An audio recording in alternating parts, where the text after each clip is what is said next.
నమస్తే అందరికీ. నా పేరు పద్మజ. నేను ట్రిపుల్ ఐటీ నూజివీడులో సివిల్ ఇంజినీరింగ్ పూర్తి చేశాను.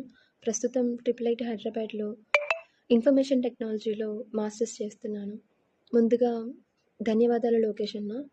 గతంలో ఆర్జీకేటీలో చదువుతున్న 24,000 మంది విద్యార్థులకు భోజనం సదుపాయం సరిగ్గా లేదు అని తెలియంగానే మీరు వెంటనే స్పందించి వారికి మంచి భోజనం అందేలా చర్యలు తీసుకున్నారు. మళ్ళీ ఇప్పుడు అదే విశ్వవిద్యాలయంలో చదువుతున్న ఇంజినీరింగ్ ఫస్ట్ ఇయర్ అనూష అనే అమ్మాయికి ఆరోగ్యం బాలేదు.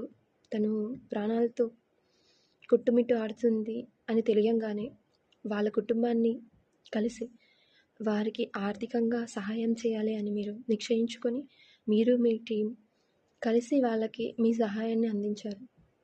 ఈ విధంగా మీరు చేసే ప్రతి చర్య మాలో ఒక రకమైన ధైర్యాన్ని, ప్రోత్సాహాన్ని నింపుతుంది.